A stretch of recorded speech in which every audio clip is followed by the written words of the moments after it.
there's two different proposed names out there for us. It's actually, it's an ad hoc committee that is making a proposal to bring back to eventually a joint meeting of the city council and the planning board. Right, we're not the committee. We're not the committee, we are the ad hoc committee on rezoning committee, and we're just drafting a proposal of what it could look like. And this is probably our fourth meeting. I think so, yeah. And the first meeting was very much organizational. The second two we heard from a variety of citizens with some input. And today I think we're going to try to actually sketch out a draft, and then probably we'll need at least another meeting to work on it, and then that draft may get circulated and come back to us. Was that the Yeah, that was the rough idea. Well, you mentioned to Carolyn that we might have something from the planning board on the 28th. I Right. think our meeting is. 28th of, Right. he was very optimistic when we Yeah. had the last meeting. Yeah. So it's I would have said 28th of September, but Yeah. no, so it Okay. seems to be a light schedule, which is unusual. So that would be great if we had, but only if we're comfortable with it. If we're not comfortable with bringing something to Well, them by the 28th. we could bring something just to get some initial feedback Right. too. I mean, Right. there's drafts and there's drafts. Okay, so did we want to start off with any public comment, or do we want to get into the discussion and Why don't we ask if anybody's got anything to say? Public So- comment's always a good, no? Quiet group today? okay? Pretty much things you said the last couple of meetings still stand. Yeah. Great. Would you like to see the 28th as a date for discussion with the plan? For discussion, yeah. Actually, I did want to put in a couple points. I wrote them to you a few days ago. One was I hope the committee does have some layperson representation, non-expert people who basically look at land use the way perhaps an ordinary home buyer would. I suspect certain concerns to ordinary home buyers like security, green space, adequate parking are basically going to be very important to them, whereas an expert might weight much more heavily more abstract concerns, other concerns. And so I think it's very important that sort of some sort of ordinary home buyer perspective be represented on the Rezoning Committee. And then the second point was, I think it's very important that if some wards might perceive themselves to be more disadvantaged by some of the directions Sustainable Northampton might go in, for example, some wards might be slated for increased density, whereas other wards might be slated for, staying basically the way they are, less density. I think it's very important that wards that might perceive they're on the short end of the stick to have representation on this committee, to really think about who in this process might perceive they're not getting, the goodies that other people might. Make sure they get heard. Well, thank you.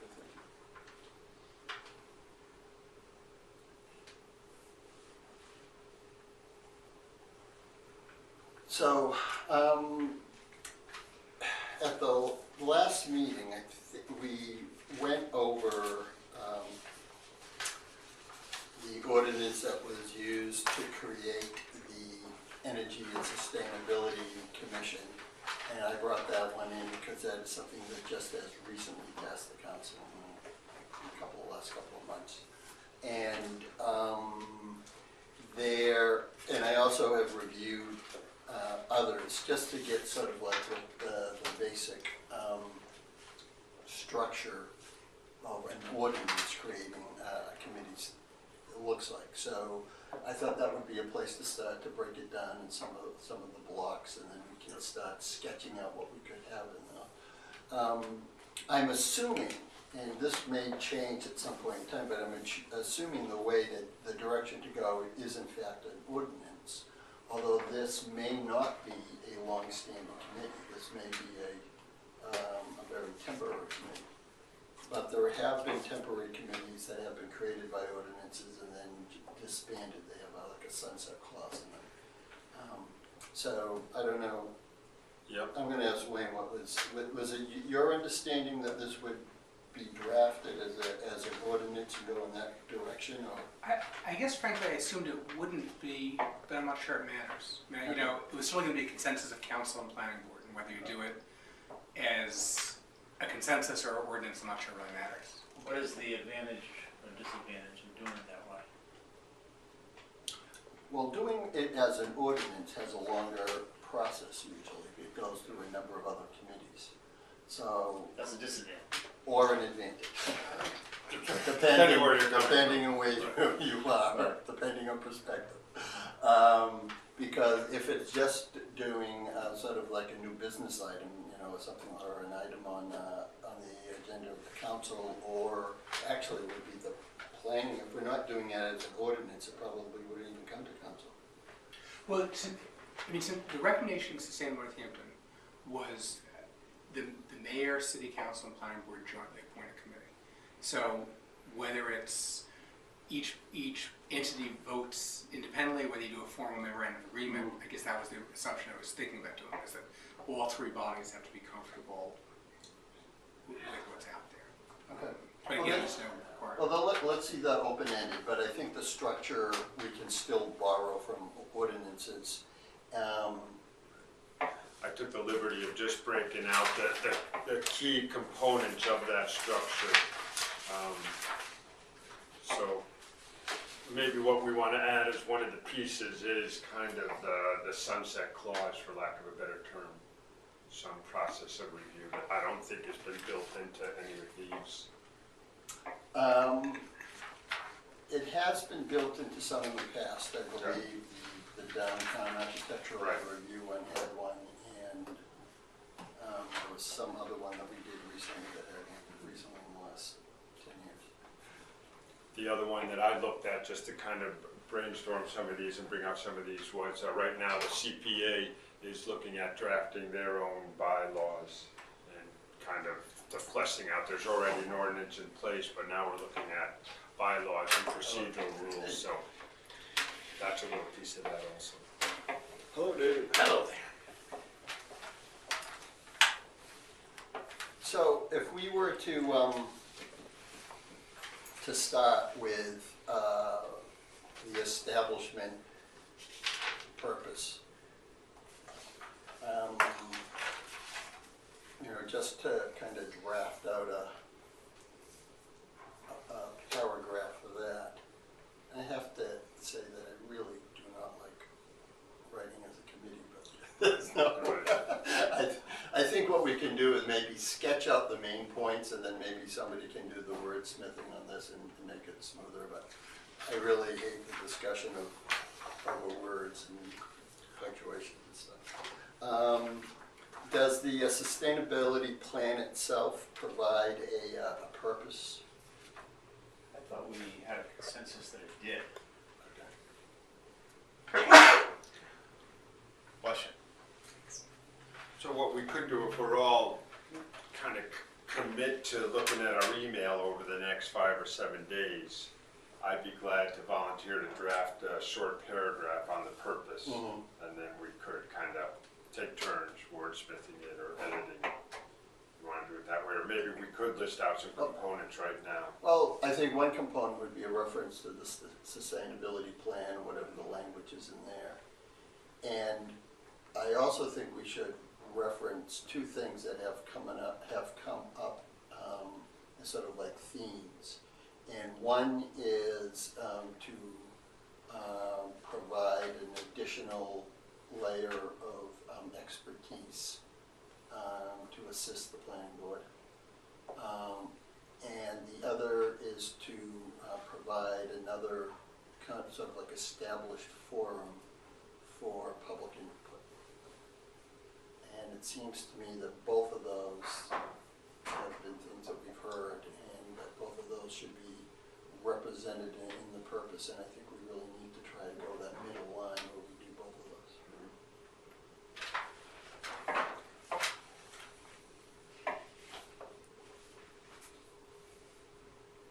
And so if we're drafting the language of that, is there, and you know, following sort of like the outline for many of the various articles creating committees, is there anything else that you think should be in an establishment section of it?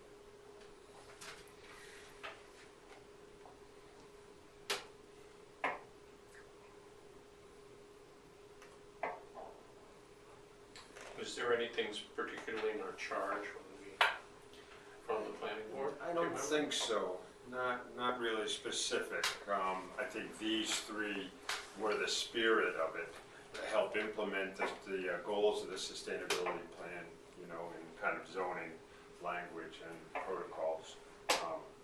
And then to provide some additional expertise when it comes to that, because the staff of planning and development can't do it all, and nor can the planning board. And then this whole piece around more public input and, you know, more aggressive outreach to the public. I think those three were kind of the key that we talked about, even at that first little council meeting.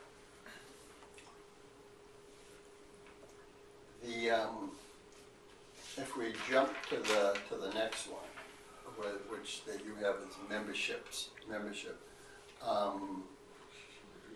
the crooks. And actually, I think under membership, I would have at least 4. I think I would have terms as a separate one, then offices, staff, filling of vacancies. And I'd have more for the public, but David and you two, but somehow the copier didn't make on these nice pretty things, so. well, it is a Sorry, very Sal. No, there's bare not much bones out document, there. but, so under membership, I think there needs to be sort of like an overall paragraph. And what I would like to propose is something comparable to the one that we spoke about, or at least we referenced a couple of meetings, that was in the sustainability, and not to specify seats, but just to mention that the membership of the committee in general should reflect professional expertise with planning issues, as well as representation of broad-based community interests. At a minimum, those two I would like reflected in a kind of an overview statement. And then as we haggle about how many seats and what, you know, who appoints them and what they should look like, I'd like that to have like an umbrella. That would be my proposal. Are you saying that the professional expertise and the community representation would be a qualification of each individual, or No. would there be 2 different? No, it could Categories. be. It could be. If we have somebody who has just moved into town and has a lot of credentials in this area and is looking for a committee, I wouldn't say no to that person, but I wouldn't call that person a community representative. So, you know, I think we need to do the balancing act on that one. So, and the language in the, and I clarified that with the person who drafted it or helped draft it, is the language in this one for the energy resource. It mentions 3 different things, and they are to be represented by the group of people in general. You know, so, you know, again, it's a kind of a judgment call, but it does give some guidelines of what we're looking for in folks. And some folks could be high in both, and you know, then there may be there is some balancing.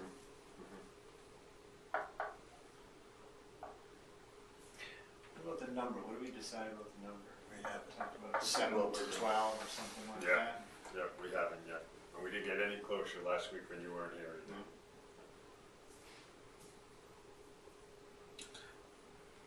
You know, I can't think of another category, so as a general kind of thing, that I think that Yeah, just as a appropriate general to discuss it. guidelines to ensure that both are. So, under terms, I guess, is where it would be mentioned, or maybe it's under appointments. Maybe we need another category that says appointments, to just mention the number of positions and then how they get appointed.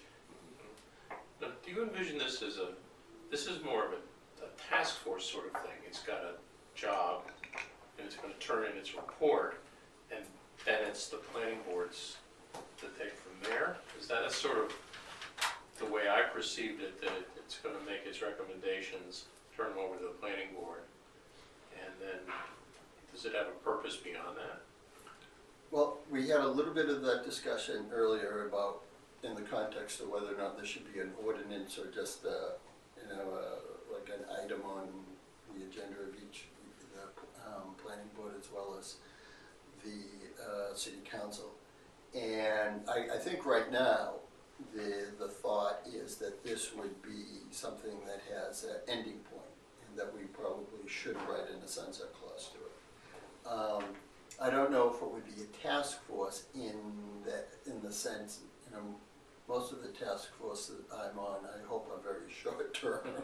And this may in fact go on for a couple of years.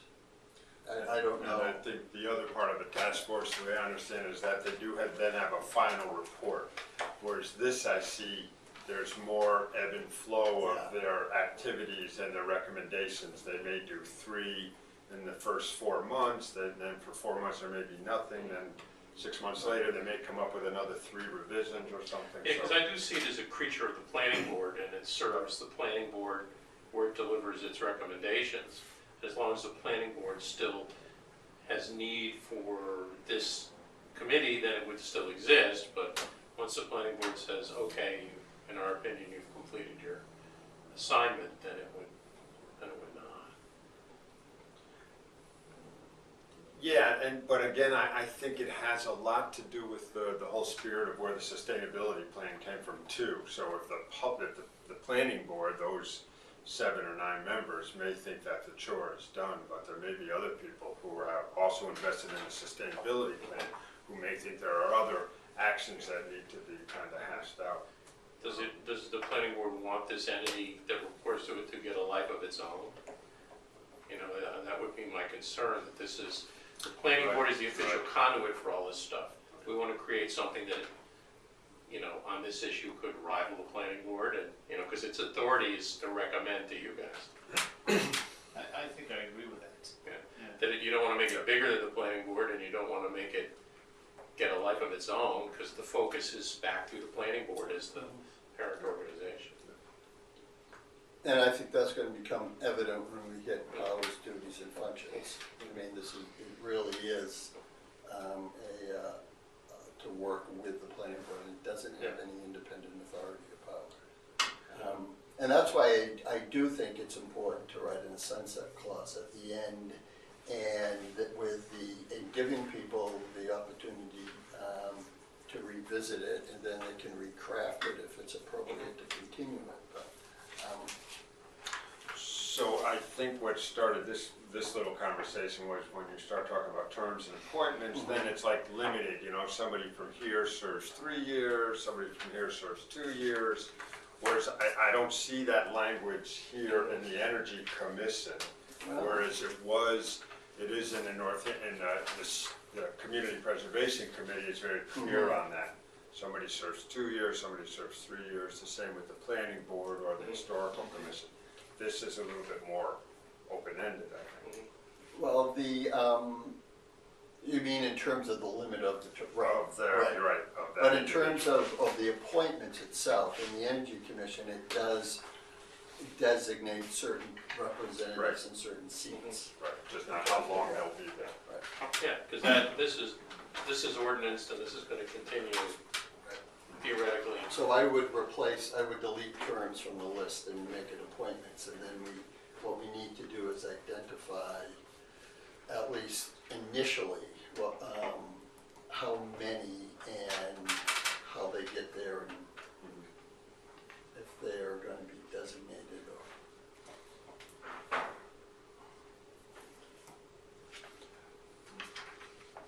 Well, somebody needs to make an opening gambit, so to speak. For size? For size I and like for... 7 to 9. Okay. An odd number 7 to 9, then doesn't overwhelm. Again, this is an assignment from the planning board. It shouldn't get bigger than the planning board.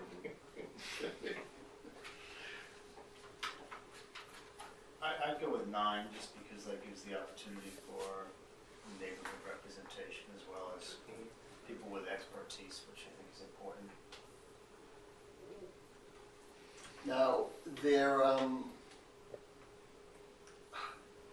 the difference with the community preservation committee is that there were existing entities, most of which I believe are connected with local government, that were been pre-established, like the Housing Commission and the Historical Commission, etc. And they, as the existing body representing that particular interest, made the recommendation. And as much as I like that structure, I almost don't think it's applicable here. And in the community, we have neighborhood groups and we have other organizations that are related, but I don't see organizations where we can mention as they shall appoint this one particular seat. On the other hand, I do think we need a structure that would ensure that people from the community are nominated and considered. So one thing that we could do is if we designate a number of seats to be community representatives, it's possible to say that they should be nominated. These nominations can be made from community organizations. So that kind of opens up the nominating process, and then from those nominations, whoever the appointing authority can appoint somebody from those. I mean, that's one way of doing it, rather than, earmarking one particular organization. Because with community organizations, as Adam, I think, pointed out earlier, different community organizations may very well have a different perspective on this, depending on their impact. Many state boards reserve 2 places. If there's 9 in size, they reserve 2 seats specifically for public representatives that are not particularly involved in whatever it is whatever profession they're regulating, whatever they're doing. They have to be public members that sort of do that litmus reality test to things that people with lots of skill and background dream up all on their own. They say, nobody's going to really get that. You're going to have to work on that some more. So we may, if we have 9, we may say 2 of which will be, a minimum of 2 will be representatives of community neighborhood organizations or something like that. That makes sure that it doesn't get diluted.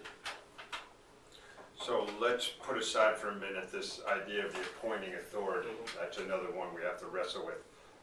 If we go, one big part of this group is going to be the technical expertise. If we borrow a little bit of the language from this draft one for the Energy Commission, in G on page 2 it says 4 members of the public selected to supply professional experience with zoning issues, such as ex-CBA members, engineers, lawyers, architects. I'm not sure how we flesh that out, but maybe that's a place to start around the technical expertise for members of the public. Now, what does that mean? Is somebody from West Springfield a member of the public? I mean, I think we'd want to say Northampton Okay. public. All right, that wasn't specified here. I guess it's just an assumption or, yeah. That most. should be, yeah. Many Members are committees have it as a requirement. There are a few that you don't have to be a resident of Northampton. The only one that comes to mind right now is the Arts Council. Okay. But I think there may be another one where you don't have to be. But I would say in this particular case, I think being a resident of Northampton should be a requirement. We could put it out there. So let's just start with that number 4 for the time being. We can play with that, and then we can kind of tweak this G here around defining those technical. We all don't have a G in front of us, which You don't have G in front of you. we're, okay, you're gonna call them, for the sake of the G. public, okay, for the language. Well, just to give us something to focus on as a proposal, if we're doing 4 members of the the public and the hopes that those nominations would come from community and neighborhood groups, and that there would be some appointing authority that makes sense. Would we want to say then maybe up to four people who are, I don't know what particular language we would use, but who have experts or professional experience in zoning and zoning-related matters? Yeah, Isn't that the four that's you were what we're just talking saying about? here, right. Four Well- members of the public selected to supply professional technical experience Well, with what I'm zoning. suggesting, maybe we could even further tweak that we, just for discussion purposes. If we had four members, say, of the public from public organizations, and, you know, that we really want, and they may or may not have experts, I mean, not all members of the I public. think we're talking about two different entities. You're talking about technical expertise and you're talking about public representation. Right. I mean, Right, and what I'm saying is if we have four members of the public and then four with technical, and the appointing authority for the technical one could very well be the planning board, because they may have a better handle on what they're looking for advice. And then, you know, the members from the public, the appointing authority could be the city council, because of representatives. I'm just throwing that out there as an idea. Does planning want a sitting member to be on this? Does the council want a sitting member to be on this? I don't know why it would, quite frankly. Do you? It's an advisory, I can understand why you folks would, because you're as a liaison. But whatever comes out of this is gonna go, if they're Right. direct, it's gonna go Go through planning and council anyways. anyway. So, you know, if we're looking for 9 members and we have 4 and a member from the planning board, there's your 9. That's just for Yeah. See, well, let's, discussion purposes. yeah, right. Let's think of some other skills that we want to bring and experiences that we want to bring to this group that may not be reflected in just this 4 and 4. I mean, or maybe the 4 and 4 you choose want to have those skills. I'm thinking specifically around the building inspector's office, who has to implement and safeguard and, you know, monitor all the zoning. Maybe that should be a sitting member, a designee from the building department. I'm much more comfortable with just general public representation being held to 2 positions and add to the skill set, because it really is a skill set project in my mind, given that it's going to then get publicly vetted through planning board and publicly vetted through council. And it also goes to the building commissioner for discussion with staff. Yeah, so, It does. so having somebody from there, I think is a good skill set, because they're the ones that have to enforce it, and they've got a lot of practical knowledge and sort of things that could. So are you saying, no, that they'll get a bite out of it regardless of whether they're on the committee or not? Yeah, I mean, I think this whatever recommendations come forward, they're gonna have to be framed in some kind of technical language, and there'll be a lot of discussion between staff at Office of Planning and the Building Commission. That's a standard process that happens with all these zoning changes. It's gotta make sense. It's interesting, we had a little discussion last week around one of the charges of this zoning revisions committee was not so much to nail down the technical language, but to get outreach from the community, have discussion among themselves, and get kind of a concept about how the goal of the sustainability plan might be implemented. And then to bring that general concept to the planning board and the Office of Planning staff to get the technical language crafted. So that's it, just to make sure that you're on the same page. And we didn't write that into black and white, but that's kind of where we were coming from, because a lot of the discussion last week was around the priority of the public input and the outreach and the consensus building of what was. Yeah, and Joel Russell mentioned that that'd be an awful assignment to give to a committee, particularly of just lay people, to be writing zoning. Yeah. Yeah, It's hard to even read zoning. right. It's written. And I recall that conversation, because the thought was, you know, where does it get vetted?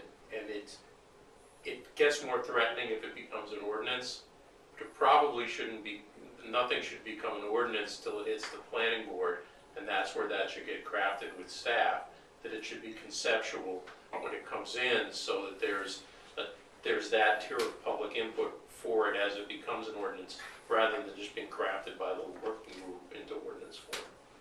I think that was our conversation about it. It was, but then, taking that a little bit further, is the need for these technical experts as much, if they're not gonna actually craft it and do all that research around other technical I didn't ordinances. see that as them actually crafting the language. I thought that was more of maybe a reality check on people who might have a lot of ideas about what zoning might accomplish, but it's not Okay.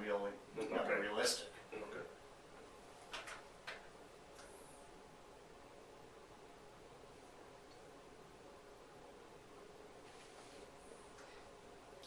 And what you referred to from last meeting, I think comes under the powers and duties in terms of the process of having the meetings, and I think in the powers and duties, we could sketch out a process.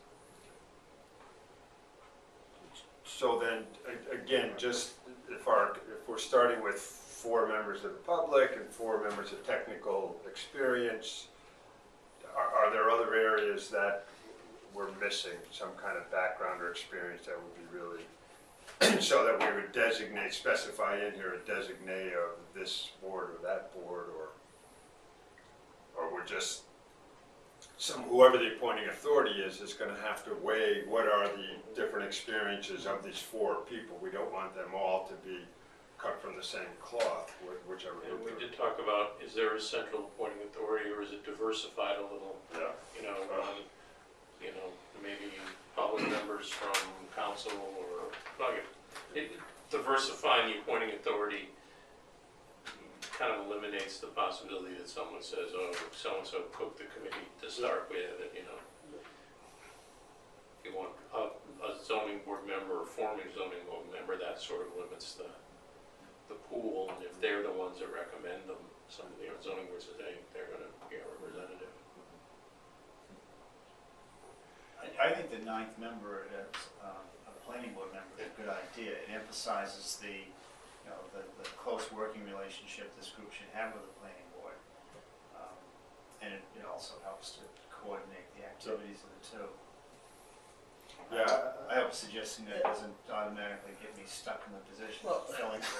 The other thing I was gonna say, what we could do, and when we're referring to an established committee, and if we were to go something like you really mentioned on the building inspector, if we're gonna mention something, we could include the language or designated, or designee.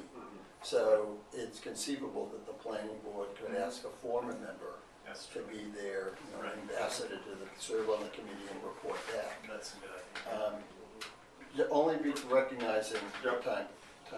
Well, and that's the language here in this energy commission, because the building department is really only 1.5 people, right? Or Right. maybe 2 people, so the designee sounds pretty. Yeah, Pretty, so there may be somebody that they have confidence, knows the Right. issues, and can report back to them.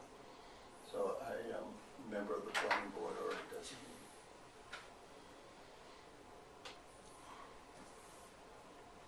Wayne, do you have any thoughts on George's question around areas of expertise that would be helpful to have reflected on this committee?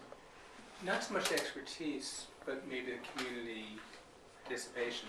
You're talking about if it's 4 members of the community. Is that 4 members of neighborhoods? Is that also economic development interests, that environmental interests? I don't know if you, maybe you don't need to define that, maybe that's up to the appointing authority, but I could imagine all those different areas. we did, I think, in one of our comments was to cover economic, to cover environmental, from the community. This is just, Ken wasn't here the last time, and Wayne's here this time. What is the, again, because this is a creature of the planning board, how much, and this may be something we want to take back there, and I think we talked about it last time, how much of this is driven with this as its public input, and how much is going to be driven by additional public input now? Did you all think of that? Because this is essentially the end of a public process. And we heard it two ways the last time. Some people said, well, there was only a couple hundred people that represented the public in this. But theoretically, this is the plan is the culmination of a public process that took a lot of time and effort. Is that going to be duplicated by this group, or does the planning board want this group to, you know, it will be a public process what they're doing, but is this essentially the public input they're supposed to be working from, or are they supposed to start over again? And No, I feel that, I think we've decided that that's the language we want in there. Well, That yeah. there's gonna be an effort to recommend zoning changes that will support the goals of that document and not start all over again, reworking that. There are goals and ideas in here, Yes. and I think this is about implementation. And because there may not be agreement on what the implementation. some of our comment here had been, we're starting all over again. And I kind of wanted to be clear in the charge that this is the public input, and this is what the committee is primarily working on. These are the goals that they're working on. The process that they take will be public, but that it's not, part of the charge is not to reinvent this, but to work from this. Right, right. I mean, it's gonna be the role of the chair or the facilitator to weigh that. It's gonna be a very gray area. Yeah, you well, know? that's kind of why I wanted to cover Yeah, it when we're it's- forming this, so that it's clear Right. in the beginning, so that they don't get bogged down trying to deal with it once they Yep. exist. I perceive there might be a challenge. I remember in the Sustainable Northampton survey, a couple points stuck out at me. Basically, the people seem to be supportive of, as I understand it, compact transit-oriented development, but they're even more supportive of preserving open space. And I suspect a lot of people don't realize that, like, the one might wipe out a lot of the open space around them. Someone's going to have to interpret that.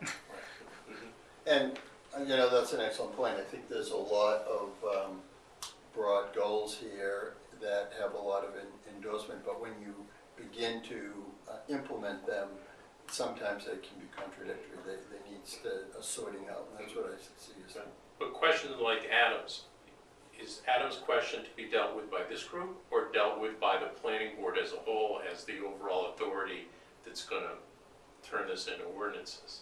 That's some of the direction that, I think ultimately the planning board is gonna have to do that. yeah. This is the group that will make the recommendations. this group would weigh in on it, Yeah. but they don't know. ultimately the planning. And that's why I think the liaison person would be good if that's what the planning board wants this group to do. Comment. I agree, a liaison person would be good. I'm listening to this conversation and thinking about reading the charge from that of here are a bunch of proposed, and forgive my use of the word law here because I don't really mean that, but a bunch of proposed laws.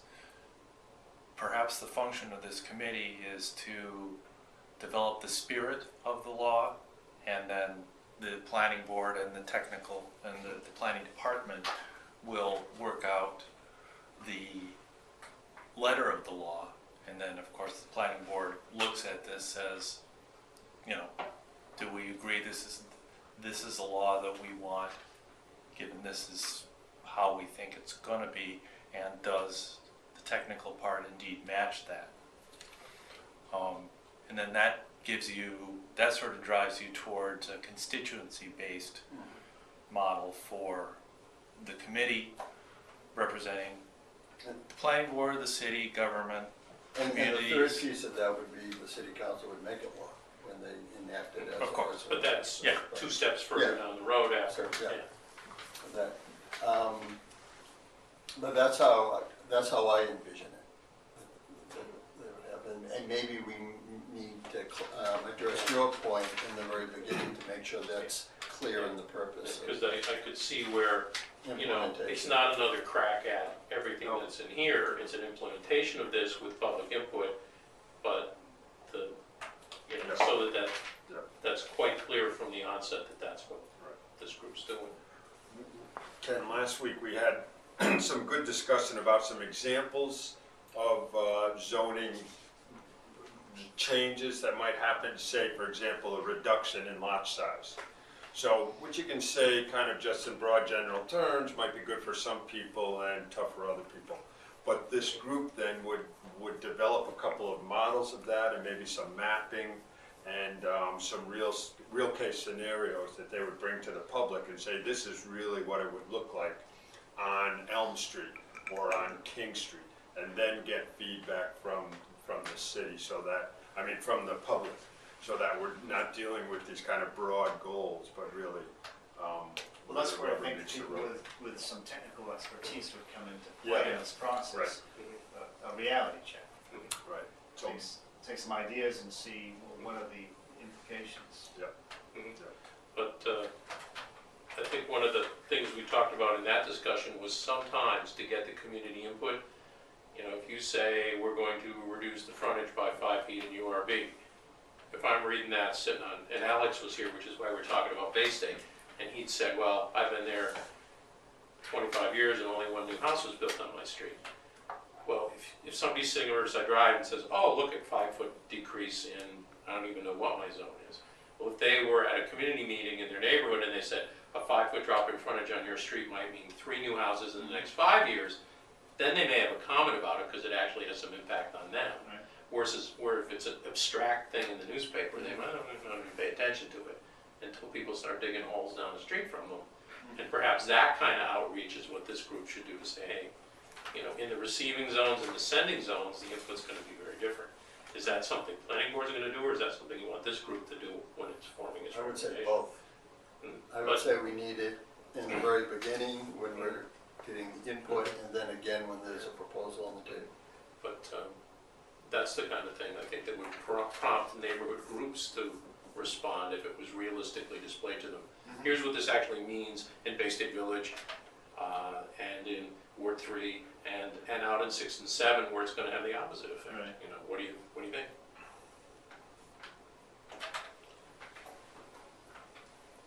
so back to the appointments again. How are we going to ensure that of the people with the community members, some have, you know, economic development background or legal background, or maybe that's the technical expertise that we want? Is it gonna be language in here that says, for members of the public with issues, with experience such as, you know, I don't know, CPAs, land use planners, zoning?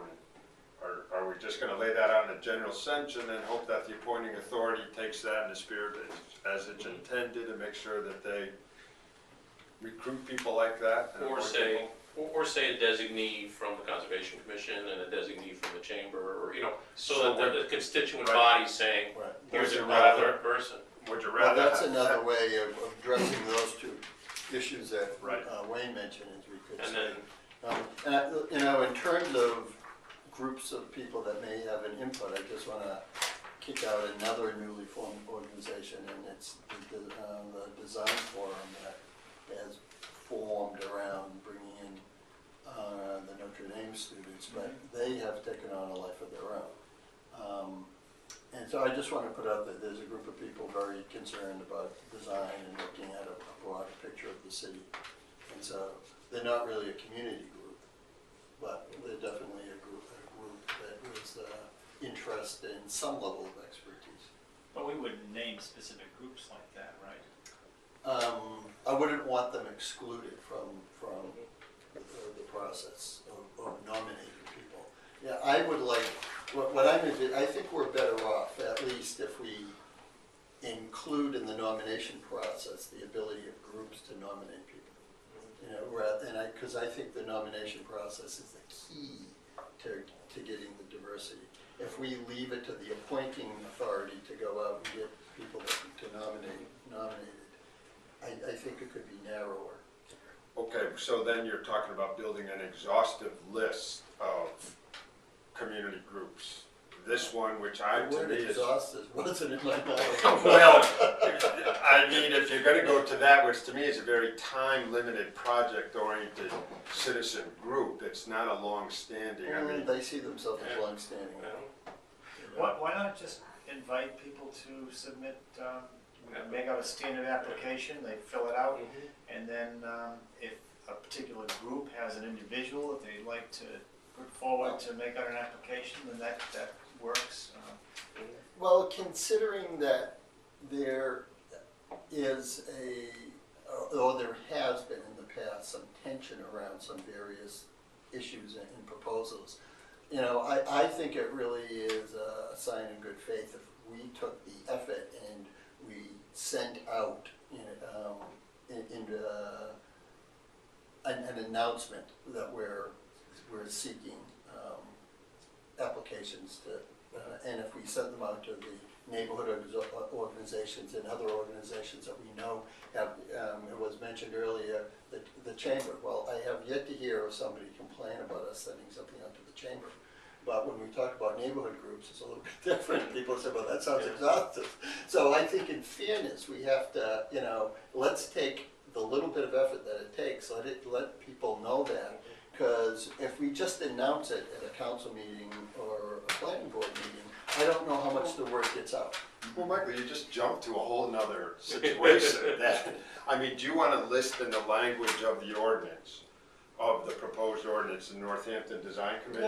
No. Okay, that's where I thought you were going. No, so certainly No. when we do a broadcast of public appeal, it's gonna go to every group like that we Right. can think of, no Right. doubt about it. Right, that, I just want to Okay. assure that. I don't think, that's what I'm talking about. No, is our fine, own- fine. the An outreach. applicant doesn't have to be a nominee of a No. group necessarily. No, but people can be nominees of groups, if there's a nominee that comes forward from the, I don't think we should oppose that, but I think that's a good way of getting out the word of using. Some groups may have several people from that group that may want to come, I don't know. And they- But I'm using these as vehicles to get out to people who would want to serve. Yep, So you could have a place on the application that asks if they're representing a particular group. Or they could come with a letter of endorsement from a Yeah. group. Though I would like to try and protect the integrity of at least two community, neighborhood association type folks that don't really need any technical expertise, but are truly kind of lay people, grassroots people that put a reality check. Because if you go to a group like the Design Forum, they're a pretty lettered bunch of people with credentials in one of the other areas. There's architects and all kinds of That's folks true. that would perhaps prevail on their own merits as a professional, but the integrity of at least two people from regular grassroots neighborhood organizations that just bring the interests of the neighborhood rather than some professional agenda, I think is important for that reality check. Even if it's two of the four, that there's just regular folks. It sounds great, David, but you're not gonna get someone to step up who has no connection or some interest in the community or a group or a neighborhood or a cause, you're just not gonna get Joe Blow and pick him off the street. It's gonna be very rare, so, as neutral as possible would be nice, but that's As just the as reality reasonable of- as possible, Yeah. but not, I don't want to set it up so that folks with, Oh, yeah. that we don't respect the need for somebody that Yeah. can try to represent that position. So does it make sense to have an application that would be made available to anyone who's interested in applying? Well, we could use the standard application and then have a cover letter to it, rather than redesign our own. There is a Yeah. standard application that has been used out of the mayor's office. So if we had a cover letter that it could be whatever we decide to write here, or could incorporate that. So someone could use that and realize, A, what we're looking for, and if we do have, designate different types of seats, what they are. So it sounds a little bit like the process used for the formation of the best practices group. So Let's not do that again. the difference would be that there wouldn't be any public interview process. Well, have we decided to diversify authorities, or appointing authorities with some designees, and if we have an application, who's the application made to? Right. Is that, Right. is that the regular mayor-council approach, or is that, or are they planning, if this is a planning board's committee, maybe the planning board is the one who ultimately appoints the people, and it doesn't necessarily involve the mayor and council at all, because it is a planning board committee. And then you're very welcome to use the best practices model if you want to then. Well, quite frankly, the appointments have to be made in public, and if you have an interviewing process, it's really hard not to have that as a public, unless suggest you have a subcommittee that you appoint to do that. You know, for example, a lot of our interviewing in the council is done by our appointments and evaluations, but it is still at a public meeting. It's just out away from the camera. It's called the open meeting law. Heard of that. We were all very aware of that. I'm trying to streamline this a little Yeah. bit, because we could be forever Mhm. selecting, screening, appointing, going through Well, criteria. this is the hardest, I think, piece of it. Yeah, maybe back to the designee situation. You know, the way the members were made by, for the Community Preservation Act, different bodies designated somebody. Somebody volunteered and said, yeah, you'd be a good rep from the Historical Commission, you go to it. So there wasn't that whole interview appointment process. But that was kind of then set up front, that that commission, that committee would have somebody with historical expertise, planning expertise, recreation expertise. We could go that route. It makes it a little bit more streamlined, but perhaps that's not what we're necessarily. I'm thinking of having everybody go through an appointment subcommittee of the planning board for a process of being kind of interviewed, and then going to city council to be appointed by the council for this committee would be. Do we need to do that, or is it a committee of the planning board? If that they do it it's a themselves? committee of the planning board. You can do it. And so I think that we could, if we want to, we could put that into as the appointments that would be by the planning board and see how that proposal goes. But I think it's doable that it could be just an appointment of the planning board. Because otherwise it gets a little confusing of who these folks answer to if they're appointed by the council. Yeah, and it's clearly, you know, we've always said, agree, it's an entity of the planning board at this point, that it should come from you all. How many applications did the city get for the Community Preservation Committee? How many to Well, I people mean, to serve on it? Yeah, whether a dozen or 50 Well, or No. hundreds? they all came from different appointing authorities, but for the public, for the ones that came before the council, I want to say there was a half dozen or so. A half a dozen. And then there were several people four people who ran in the general election. And there were other levels of interest there, but there were people interested. But there were a bunch of different avenues Right. for interested, you know, we talk about the fact that people who want to do this are probably going to have an interest in the area, you know, many of the major food groups, so to speak, had their own path on through, you know, Historic Commission or Housing Authority or REC or there's a number of ways to get there for a lot of the folks, and it was just. It may not be more than 9 people out there interested in doing it. You may be out on the street. I think there would be Yeah. more than that. I think there's a level of interest there. Yeah. Really. So, you know, to continue to wrestle with this number game, and maybe we should at some point move away from this and look at everything else, because this is really, I think, the hardest nut to crack. How about this? How about if we look at, and 3 members from the public, 3 members with professional zoning expertise, 1 person with environmental background or concern, and 1 person with the economic development.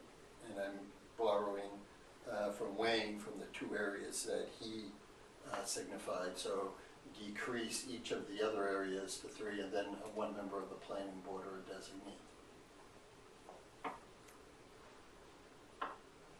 Are we getting a little bit more focused with that?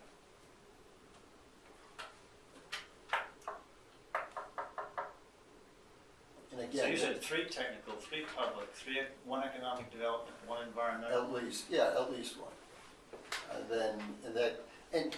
And again, this is people with background or expertise in these particular areas. But in this community, and it's probably true everywhere, is people don't just go through life with 1 hat on. I want to say that again, that somebody who's concerned with environmental can very well be an economic person, and they're obviously a neighborhood person, So, but we can ensure that each of these areas are represented. And then there may be another legitimate area that we're overlooking right now. We'll have to come back and revisit. But to look at a formula here, does that make a little bit more sense? That makes sense to me at this point. I'm trying to think of another broad category that's not represented. But it seems pretty good. And, you know, then we would flesh out maybe the community organizations.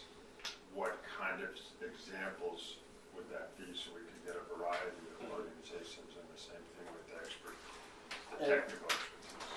And I think David's point was well taken. It's a group like Design Forum.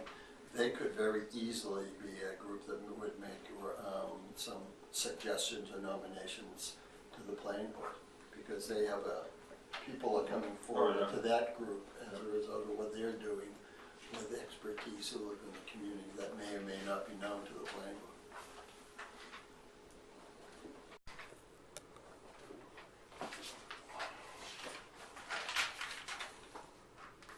And right now, if I heard you earlier, you had expressed a willingness to take a stab at Just writing this up. Draft, yeah, Okay. yeah. And so I think what I heard for appointments that the appointing authority right now, that the proposal Yeah. will be the planning board. And the planning board may have to create a subcommittee in order to take In order to kind of take this on, yeah. I don't know, let me check in with my planning board partner You're here. okay with that? There's some extra Yeah. work. So I think it's another liaison to, I mean, it ties Yeah, the, it seems manageable. ties the group to the planning board. And again, and again, a subcommittee you create doesn't have to be all members. You can agree that the subcommittee is a staff person or a former member. It's a wide variety.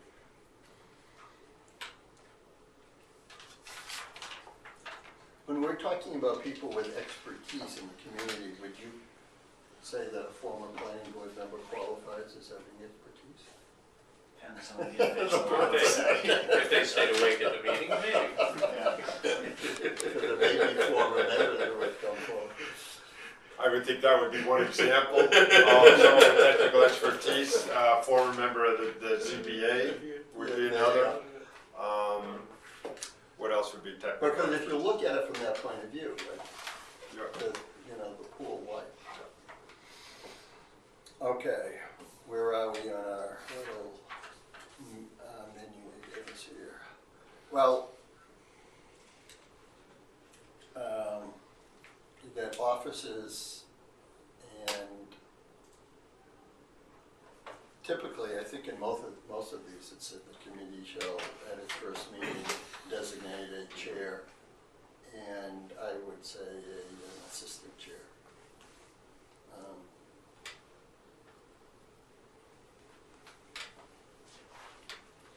Yeah. All of these positions aren't compensated. I think we did it.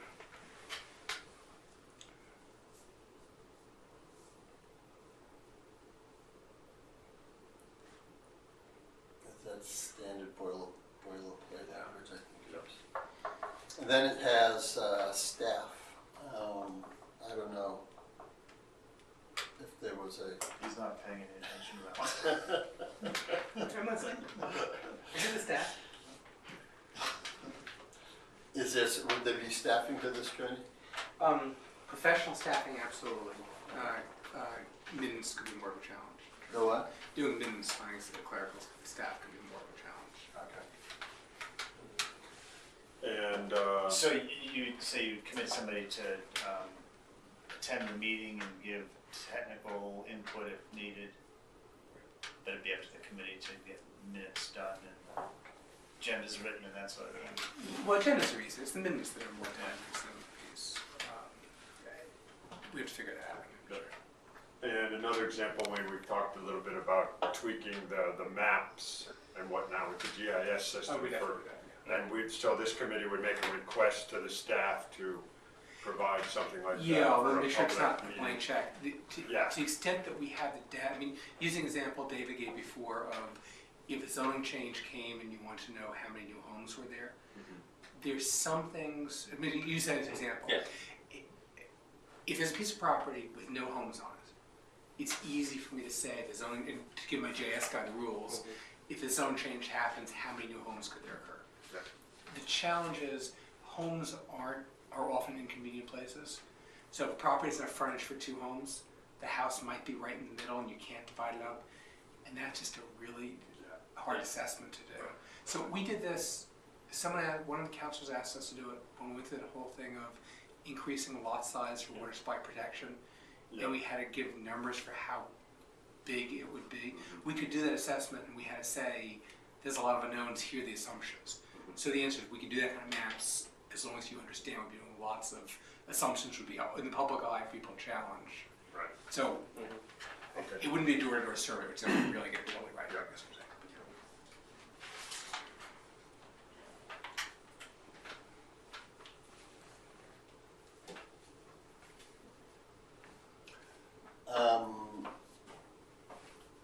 The filling of vacancies you have down there, and I would say if a vacancy occurs, then the planning board can Go back to the well.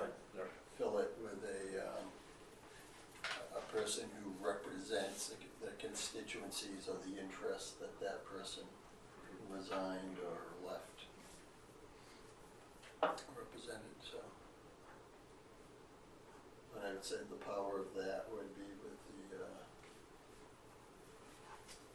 planning board. The one thing that I think is important is that if there is a vacancy, there needs to be an announcement that there is a vacancy, because there may be other people who come interested in it other than people who applied in the first round. So I don't think it should be limited to the.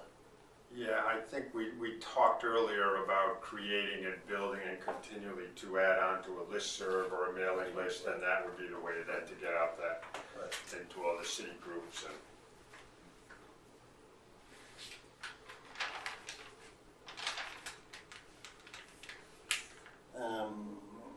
The third major item you have down here is powers, duties, and functions.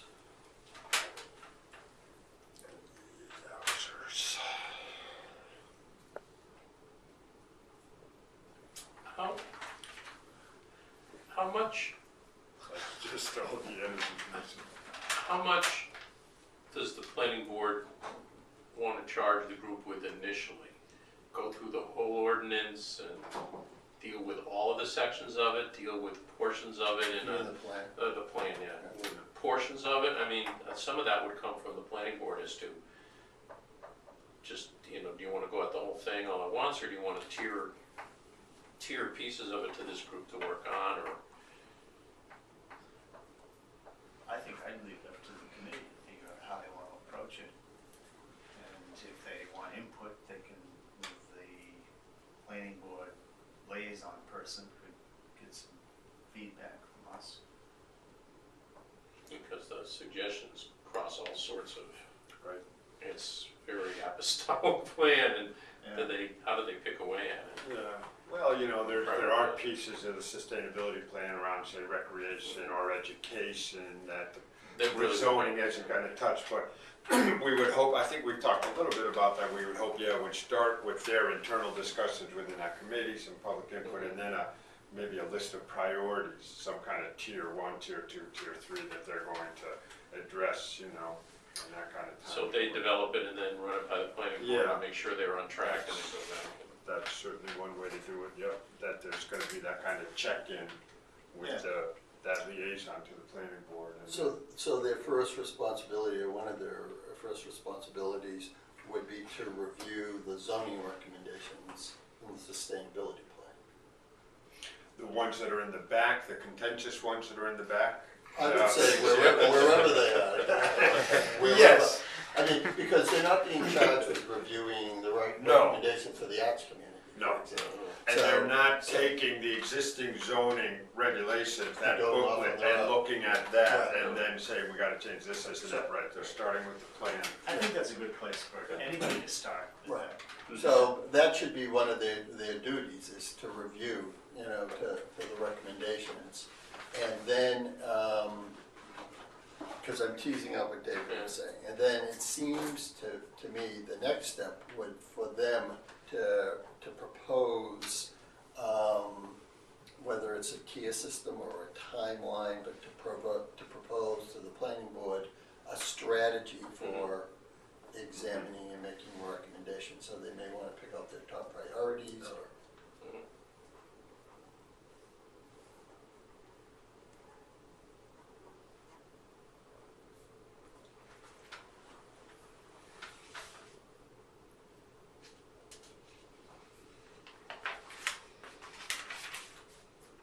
So,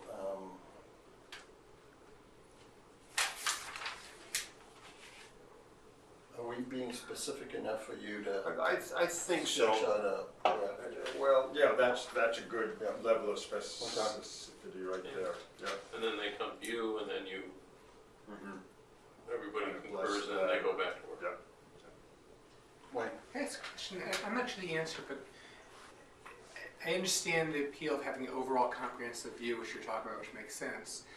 But there was some discussion in planning board, and I thought, George, you were one of the advocates of sort of, planning board spent a couple meetings prioritizing what seemed like was really important to go forward. I'm not sure how the overall view fits with the planning board interest in certain things going forward. Yeah.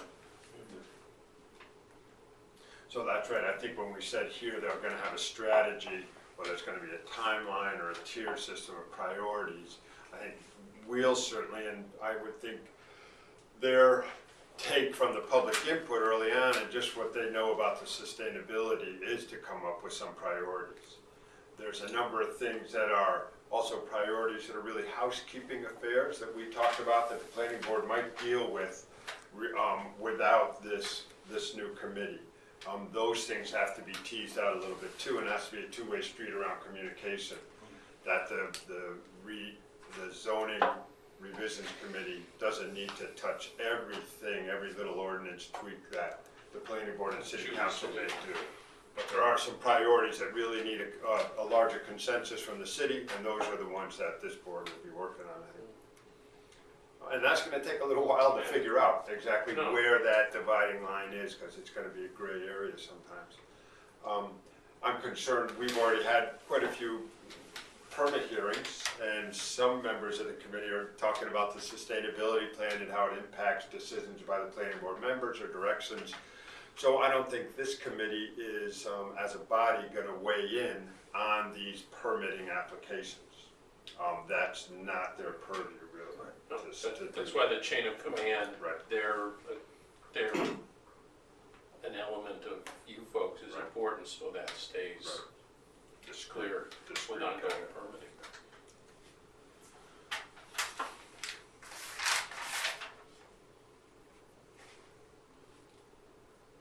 So Something what's that another should job? also be mentioned in duties and functions, and, we may even want to delete the term powers, because I don't know what powers we're actually giving them, the power to recommend. But would be something that looks at a public process. I think we need to kind of sketch that out. And I very much like what we just was discussed at our previous meeting, those steps, but, and I don't want to do something so specific it is going to be a hindrance, but I think in terms of public involvement, it's a twofold approach. I think ensuring it on the committee, but also ensuring it in the process. So I think we need to be clear that we want public input going in before they make a recommendation, and then they make a recommendation to the planning board.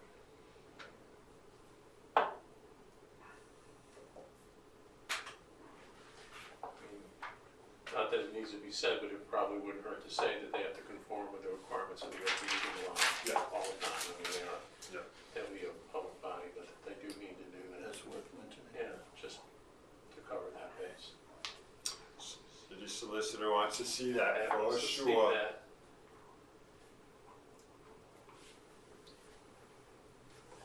Another,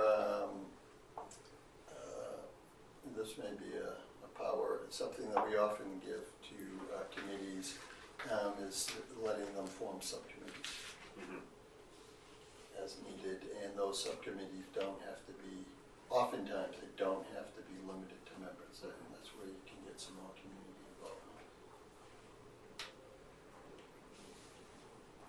Another power sometimes specified is around finances. This committee isn't gonna have a budget other than what they can squeeze out of the Office of Planning and Development at times perhaps, which, so sometimes a committee like this can go after a grant, a specific grant to help them writing something or developing something. I don't know if we wanna stay away from that, then. I'm looking at it, something here. Represent and act on behalf of the city in connection with federal and state grants, reimbursements, private grants, keep accounts, records. I don't think it has that kind of. Would they be covered since they're an element of the planning board under the planning board? I think that would be the key, is that they might recommend the planning board apply for a grant, but I don't think they would.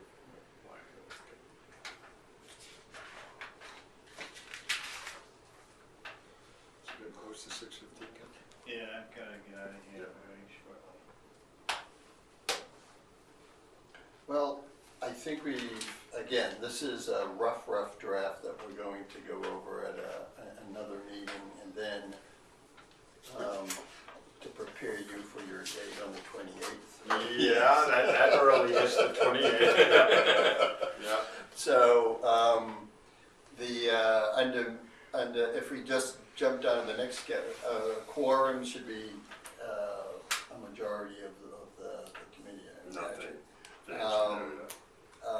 That there should be a designated time for public participation during meetings. I wouldn't say at the beginning, I think when appropriate, there can be, sometimes it's the beginning and the end. And the record keeping is the issue that Wayne addressed when we were talking about staff. And I don't know if we have a good answer to that right now. Anything else as we just sketch out, anything else that people want to throw out that we're, any glaring omissions?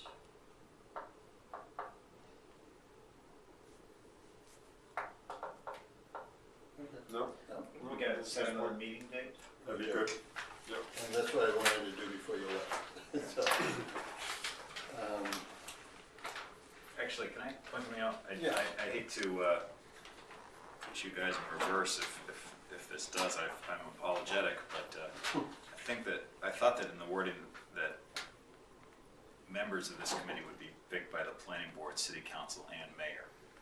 And so if it's, I believe it's in the very beginning of the Sustainable Northampton Plan, that it's appointed by all three entities or agencies, or however you want to refer to them.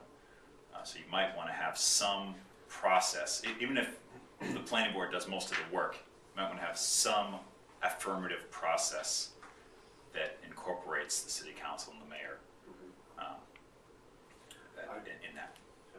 I think maybe, Owen, what you saw is that under that period, the goal or the activity is that the people responsible to make sure that activity happens and to monitor was the planning board, city council, and the mayor. But I hear what you're saying. You don't want this, the community doesn't want the planning board acting in kind of a vacuum without some other vetting, right? Oh, no, yeah, I think the wording is that the committee's appointed by the planning board, city council, and mayor. Representatives picked by the planning board, city council, and mayor. So you might just, Yep. even if it's most of the work is done by the planning board, you might want to have a final check box from those other two agencies. Maybe it's just those agencies blessing the proposed candidates. That's right, everything had a responsibility to implement attached to it, so. Right. okay, thank you for bringing that up. Let's recheck the charge that we were given and see if that is part of the specific. Offhand, I can't remember. Mondays have been working well for us.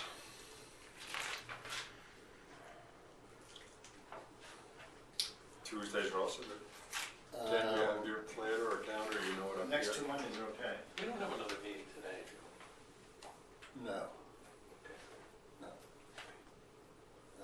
And next, I could do next Monday, my 2 regular commitments have been canceled. Yeah, So, I can't, yeah. go ahead. I can't do next Monday, but, you know, I would certainly want the 3 of you to get together.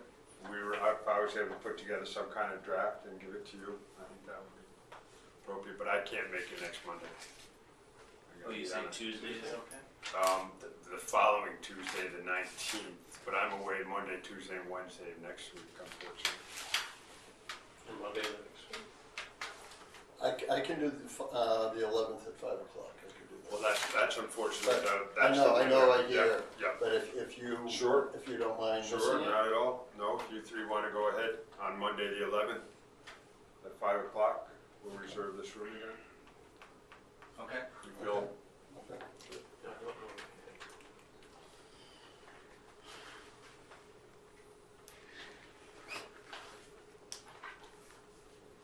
I gotta run. Okay, Ken. Okay, See you thank in, you. totally Good next seeing week. you. So I'll get in touch with Forbes again and ask Yeah. the sisters if we can use them. And, Bless them. See you later. Bless and, them. have we been doing a posting or not? It's an ad hoc, so we got. Well, no, Wayne and Austin Wayne, Planner, they've been okay. doing a posting So for you're us. emailing once you get the space? Correct. Yeah, Bring it back. great. Good, Thank you. okay, Thank thanks, you. And guys. you're going to give us a, Yep. Yeah, within stab the at next it couple of days. Yeah. Thank you. And thank you to the members of the public for being here. Thank you. Okay.